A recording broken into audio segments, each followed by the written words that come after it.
I'm here as a health professional and a peace activist. Health and peace are two of the things that each of us seek for ourselves and for our communities, and they are two of the things that are already suffering from our climate crisis. I'm not going to talk in detail about the health impacts of climate change, but they are many and severe. I'm going to focus on war and peace. Our government has done its best to stymie global action on climate change and did its best to kill off the nuclear weapons ban treaty, which it still refuses to sign. To use Greta Thunberg's words, how dare they? How dare they talk to us about security as our country burns when they reject global cooperation?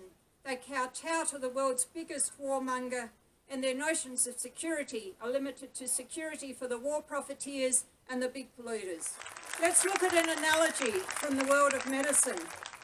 If a patient in hospital was suffering from overload of a drug that was being prescribed, blood levels were too high, and if a doctor came around and kept pumping more of that drug into the patient, he or she would most likely end up in court and be deregistered so he or she could do no further harm. And yet where's the equivalent measure? Courts, or at some mental health facility for a PM and his colleagues who encourage the pumping of carbon into our atmosphere at dangerous levels. Courts, or at some mental health facility.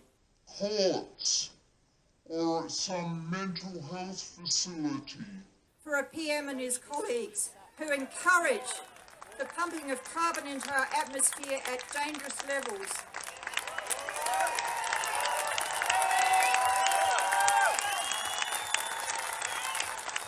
People whose contempt for knowledge, whose arrogance and incompetence know no bounds. How much longer must we suffer under these people? There are many of us. We far outnumber the climate deniers. Courts, or at some mental health facility.